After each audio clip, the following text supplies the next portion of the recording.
1 सितंबर 2025 को दोस्तों 1000 प्रोटेस्टर एक साथ ऑस्ट्रेलिया के major cities Melbourne, Sydney, Adelaide, Brisbane, कैबिनियन एंड पार्ट ऑफ ऑस्ट्रेलियाज में देखने को मिलते हैं। इनकी एक ही डिमांड थी, एंड ऑफ मास इमिग्रेशन।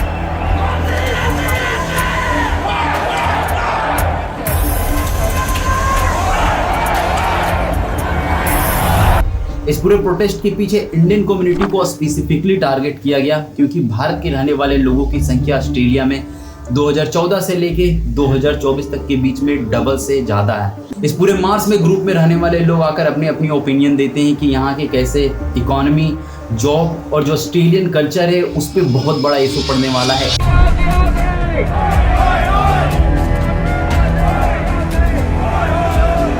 ये पूरा एंटी इमिग्रेंट रैली दोस्तों देखते देखते पूरे क्लासेस में बदल गया। विक्टोरिया की पुलिस डिप्लॉय करनी पड़ी गई, टीयर गैसेस चलाए गए और ये पूरा केस वहाँ के सेंट्रल बिजनेस डिस्ट्रिक्ट्स में देखने को मिला। ये हालात इंडिया के रहने वाले कम्युनिटीज़ को लेके पूरी तरीके से सेंसिटिव बन गया। अब चूंकि इस तरीके से पर्टिकुलरली कम्युनिटी में टारगेट करने के बाद obviously Indian of external affair की तरफ से सवाल उठाया गया ऑस्ट्रेलियन गवर्नमेंट में, तो वहाँ से रिस्पॉन्स देखने को मिला कि गवर्नमेंट ऑब्वियसली इस बात को क्लेम करती है कि ये मल्टी डाइवर्सिटी के कारण देखने को मिल रहा है। यहाँ पे अलग अलग कल्चर के लोग हैं जिसके कारण ऐसा इशू है, लेकिन वहाँ के ऑपोजिशन और रूलिंग गवर्नमेंट इस मल्टी कल्चरिज्म और आइडेंटिटी को सपोर्ट करती है, जिससे उस इस बात को एग्री कर रही है। My family's history goes back to both Malaysia and China on my father's side and to my mother's side to the very first settlers in South Australia. And this is a uniquely Australian story. इस चीज़ को लेके Indian government की भी तरफ से ये point out करा गया था कि ऑस्ट्रेलियन गवर्नमेंट से इसका कनेक्शन प्रॉपर्ली बन रहा है और प्रोटेस्ट से पहले और प्रोटेस्ट के बाद भी जो इंडियन गवर्नमेंट है ऑस्ट्रेलिया में रहने वाले इंडियन लोगों के साथ टच में है। Our High Commissioner and our consulates general in Australia, they were in regular touch with the Australian government as also with our community members. पूरे रैली के पीछे जब इन्वेस्टिगेशन करी गई तो इसमें नियो नाजी आइडियोलॉजी के रहने वाले लोग थे जो बेसिकली नेज़िज्म को फॉलो करते हैं। ये चीज़ें आपको हिटलर के पॉलिटिकल सिस्टम में देखने को मिलेगा जहाँ पे जिविस के रहने वाले लोगों के साथ ये चीज़ देखने को मिलता था।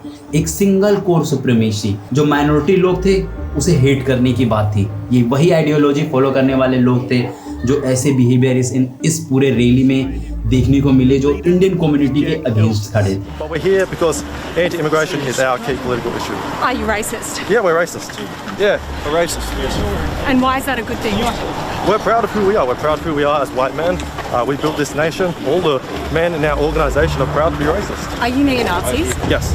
इसके बाद भी क्या, इस पूरे प्रोटेस्ट के दौरान ऑस्ट्रेलियन ह्यूमन राइट कमीशन और गवर्नमेंट ऑफिसर की तरफ से कंफर्म किया गया कि कुल में 15 लोग अरेस्ट करे गए, जिसमें मेलबर्न में 12 और 3 एडिलेड में। ये स्पेसिफिकली पब्लिक के अंदर में रॉबरी और सीरियस क्राइम के केस के अंदर में अरेस्ट हुए हैं। ये एक्चुअली में वहाँ के पब्लिक थ्रेट का सबसे बड़ा इशू बना। लेकिन एक बार पब्लिक के अंदर में ये थ्रेट बन जाता है कि नॉर्मल माइनॉरिटी में रहने वाले लोगों के साथ अगर ऐसा इशू किसी देश में है तो हर वहाँ के रहने वाले लोग एक बार ज़रूर अपने बारे में सोचते हैं, थोड़ा सा डेप्थ में जाके समझने की कोशिश करते हैं कि आखिर इशू कहाँ तक देखने को मिल सकता है। वीडियो शुरू करते हैं। खैर, अपने रैली वाले पॉइंट पे हम वापस आते हैं। एक डेमोक्रेटिक कंट्री में अगर प्रोटेस्ट करी जाती है तो इसके पीछे एक तरीका होता है, पीसफुली डिमांड करी जाती है गवर्नमेंट से, जिससे ये बात सुनी जाती है। ऑस्ट्रेलिया एक डेमोक्रेटिक कंट्री है और ये डाइवर्सिटी पे भरोसा करती है, जिसके कारण जो एंटी इमिग्रेंट रैली चलाया गया था अगस्त के लास्ट तक में 2025 में, ये पीसफुली शुरू हुआ था और इस पूरे रैली को एंटी इमिग्रेंट रैली बोला गया। और ये रैली का स्पेसिफिकली मुद्दा भी यही था कि जो ऑस्ट्रेलिया का कल्चर है, जॉब है, इकोनॉमी है, वहाँ के रहने वाले लोगों के लिए ज़्यादा हो एज कम्पेयर टू इमिग्रेंट लोगों के लिए। आ जाओ एक बार टाइमलाइन से शुरू करते देखना। 31 अगस्त 2025 ये मूवमेंट क्विकली कंट्रोवर्सी में कन्वर्ट हो गया जब ये बात सुनने को मिला कि यहाँ पे एक्सट्रीमिस्ट लीडर थॉमस स्विल, ये एक्चुअली में एक नेशनल सोशलिस्ट नेटवर्क का आदमी है जो इस रैली को ज्वाइन करने वाला था। अब शुरू से ही इसके साथ यहाँ पे इशू रहा था, जिसके कारण यहाँ पे एक मेजर वायलेंस का पॉइंट उठ चुका था। वैसे जो ग्रुप के लोग इस रैली को शुरू करे थे वो लोग बिल्कुल नहीं चाहते थे कि ऐसे नेशनलिस्ट सोशलिस्ट टाइप के लोग इस रैली में ज्वाइन हुए, जिससे कि रैली में वायलेंस और क्लैशेस देखने को मिले और इसे नो फ्लैग रूल के अकॉर्डिंग चलाना था, लेकिन ये पूरी तरीके से फेल हो गया जब थॉमस वेल्स के ग्रुप इस रैली को ज्वाइन करते हैं और इसके बाद ये चीज़ें पूरी तरीके से कॉन्फ्लिक्ट में बदलती है। Thomas Sowell addressed the audience. We have to stop immigration and become a nation once again. खैर, इस पॉइंट पे मुद्दा 1 सितंबर 2025 को जाके गर्म हो गया जब जहां पे मेलबर्न में सुबह के टाइम पे 3000 से ज़्यादा एंटी इमिग्रेंट प्रोटेस्टर और 2000 से ज़्यादा काउंटर डिमोन्स्ट्रेशन एक साथ एंटी प्रो पैलेस्टीनियन और फैसलिस्ट ग्रुप के लोग मिलकर क्लैशेस करने शुरू करें। उसी दिन दोपहर में मेलबर्न में पुलिस ने बुलेट फायर करनी शुरू करी इन सबको रोकने के लिए। क्लैशेस हुए, पुलिस डिप्लॉय करे गए, 12 से ज़्यादा लोग सिर्फ रोबरी के काम में पकड़ाए गए इन्हीं सब ग्रुप को लेके। और ठीक 1 ही सितंबर को सिडनी में दूसरी जगह 15,000 से भी ज़्यादा प्रोटेस्टर एक साथ सिडनी में निकले। यहाँ पे इंडियन इमिग्रेंट के रहने वाले लोगों के साथ धक्का मुक्की भी करा गया, जो बेसिकली पूरे इंटरनेशनल अटेंशन का सबसे कारण और शाम होते होते मेरे दोस्त एंडलिन में ये प्रोटेस्ट खत्म होता है, जहाँ पे फिर नियोनाजी के रहने वाले ग्रुप के लोगों को 3 लोगों को पुलिस अरेस्ट करती है पब्लिक वायलेंस के कारण।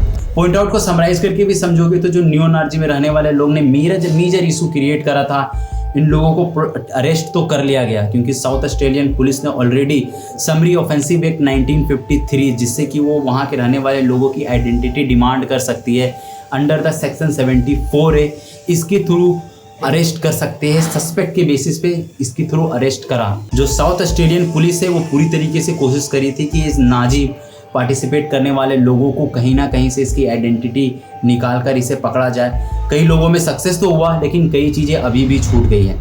जब हम लोग इंडिया एंड ऑस्ट्रेलिया के पार्टनरशिप को समझते हैं तो India Australia already comprehensive strategy partnership जिसे हम लोग बोलते हैं मोबिलिटी पार्टनरशिप एग्रीमेंट MMPA, इसके तहत एक दूसरे से कंबाइन करके है। ये एग्रीमेंट एक स्कीम के थ्रू चलती है जिसे mobility agreement of talent early professional scheme MATES। इसके थ्रू इंडियन स्टूडेंट ऑस्ट्रेलिया से आ जा सकते हैं अगले 8 साल तक। डेटा के अकॉर्डिंग देखोगे तो 3000 से भी ज़्यादा सब क्लासेस हैं जो हर साल ऑस्ट्रेलिया निकालती है इंडियन एप्लीकेंट्स के लिए, जो एक्चुअली लॉटरी सिस्टम के थ्रू वहाँ पे सिलेक्ट होकर ऑस्ट्रेलिया जाते हैं। खैर ये बात बिल्कुल क्लियर है मेरे दोस्त की इंडियन पॉपुलेशन एक्चुअली में वीज़ा से बहुत ज़्यादा एक्सीड हो चुकी है ऑस्ट्रेलिया में, जो जून 2023 में 8,45,000 से ऊपर इंडियन बोर्न है जो ऑस्ट्रेलिया में रह रहे हैं। ये सबसे बड़ा सेकेंड लार्जेस्ट कम्युनिटी है ऑस्ट्रेलिया में, इंडियन कम्युनिटी है। ऑस्ट्रेलिया में जो पॉपुलेटेड डेस्टिनेशन है स्टूडेंट्स का वो 1,22,000 से ज़्यादा स्टूडेंट यूनिवर्सिटी में एडमिशन करवाए थे 2024 में। काम के मामले में भी अगर आप देखोगे तो 85% से भी ज़्यादा सक्सेस है इंडियन बोर्न इमिग्रेंट का ऑस्ट्रेलिया में कंपेयर टू अदर जगह से भी जो इमिग्रेंट लोग ऑस्ट्रेलिया में आकर काम करने की कोशिश करते हैं। और टेम्प्रोरी वीज़ा पे रहकर ऐसे और भी स्किल प्रोफेशनल्स हैं जो इंडिया से जाकर ऑस्ट्रेलिया में रहकर वहाँ के इकोनॉमिकल ग्रोथ, वहाँ के कल्चर और वहाँ के कंट्री के बेनिफिट्स के लिए काम कर रहे हैं। लेकिन सवाल यहाँ पे उठता है कि अगर इन सब एम्प्लॉयमेंट से ऑस्ट्रेलिया को नुकसान होता तो वो ऑस्ट्रेलिया इसे डिपोर्ट कर देती। इसमें थोड़ा सा और एक्सटेंड कर जाएं तो जो इसके फेडरल इलेक्शन है 2019 में ऑस्ट्रेलिया के फेडरल इलेक्शन में इंडियन ओरिजिन से भी कई लोगों का पार्टिसिपेशन रहा था।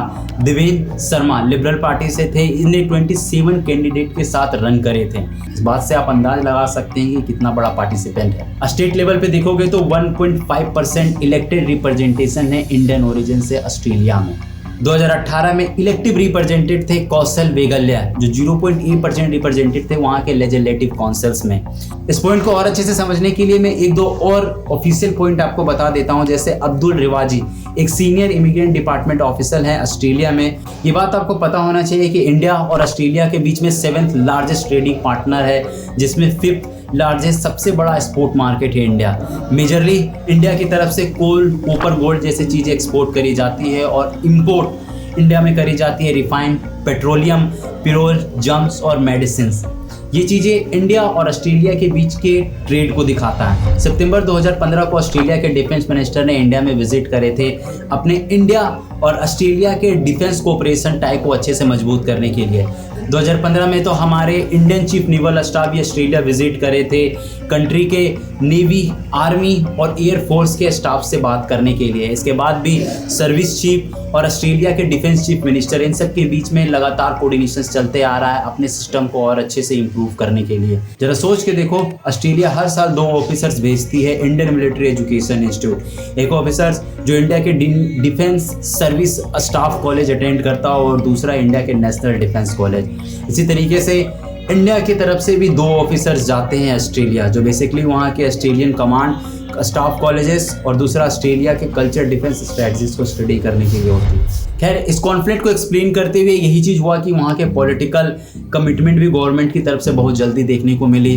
कैनबेरिया जो कैपिटल सिटी है ऑस्ट्रेलिया की, वो स्ट्रैटेजिकली शिफ्टली एक गवर्नमेंट का बहुत अच्छा डिसीजन आया अपने बायलैटरल रिलेशंस को मेंटेन करते हुए इंडिया के साथ। मुद्दा यही चीज़ समझना है मेरे दोस्त की गवर्नमेंट की सपोर्ट और कम्युनिटी के साथ अगर कोऑर्डिनेशन सही से बना हुआ रहता है तो फ्यूचर में कल्चर इशू तो देखने को नहीं मिलेगा। बस प्रॉब्लम यही रहेगी कि ऑस्ट्रेलिया जैसा देश जैसे जैसे कम्युनिटी एक्सपेंड करेगी, वर्क प्लेस एक्सपेंड करेगा, तो ऑस्ट्रेलिया अपने आप को एक्सपेंड कर पा रहा है या नहीं। ये मुद्दा उतना भी बड़ा नहीं था जितना बड़ा बनाया गया है लोगों के इतनी ज़्यादा अननेसेसरी वायलेंस होने के कारण। इसे सरकार बहुत अच्छे से सॉल्व करते हुए देखने को मिली और वहाँ के कम्युनिटीज़ को इस चीज़ पे बहुत ज़्यादा डरने की ज़रूरत नहीं। इस पॉइंट को हम लोग यहीं पे ख़त्म करेंगे। उम्मीद है आपको ये पॉइंट अच्छे से समझ में आया होगा। हम लोग किसी अगले वीडियो पे जल्दी मिलने की कोशिश करेंगे। तभी के लिए आप सभी का वीडियो देखने के लिए बहुत बहुत धन्यवाद।